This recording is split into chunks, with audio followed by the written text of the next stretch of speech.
In 2016, the Obama administration, HHS, published final rules under Section 1557 of the Affordable Care Act that expanded the definition of sex to include gender identity and termination of pregnancy. Under these rules, would religious hospitals or doctors be forced to offer or perform procedures that violated their beliefs or values? And what are the consequences for providers that choose not to violate those beliefs? I am one of those providers. As a matter of fact, I look at the diocese, I'm the only one up here. I'm an OBGYN doctor. So what is the answer to that question? Thank you for the question. And when you look at what was originally enacted with 1557, it was protecting against sex discrimination. And then that was ultimately through an HHS regulation expanded to include gender identity.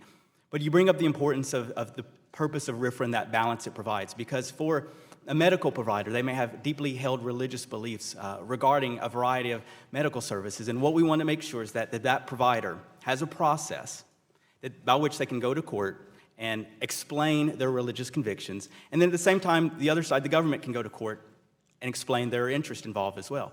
What we want to secure is that process for physicians like yourself, for medical providers across the country, just to have that access to the doors of justice to plead their case in court.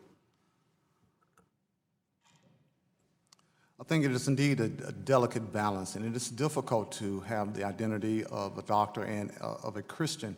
But I do like the name of the act, Do No Harm, and I've said past that doctors have stolen our Christian theme because we are called to do no harm in our faith. I think there are always limitations on either side, and I think that as a minister, there are limitations that have to be imposed upon me and my servant. The question I have is not that. The question I have is, will I be forced to perform something that I believe is wrong, which is an abortion? The question is, will you be forced? You mean by government regulations? That's correct.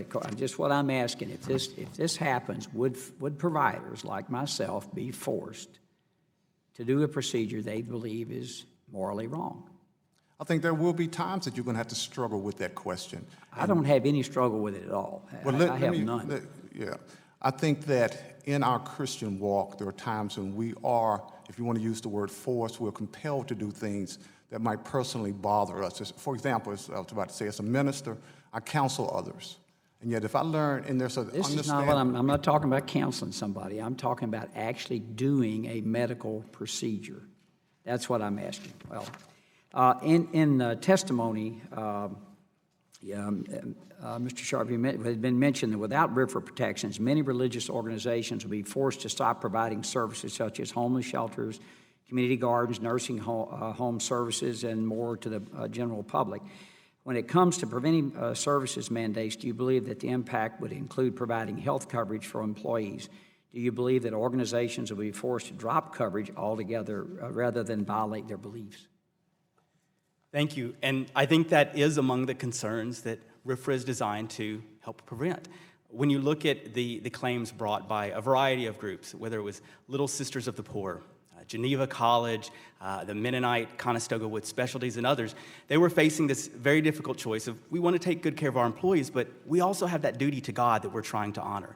And we want to balance that, and the best way we do it is, let's provide great health care, but at the same time, don't force us to pay for things and to support things that we believe violate that sanctity. I want to say one other thing, my time's about expired, but the Hyde Amendment states is so that we don't intend to use federal dollars to fund abortion. I think in a private business asking for the same protections with private dollars as with public dollars when they have to provide a service they don't think they should. Mr. Chairman, I yield back. Thank you.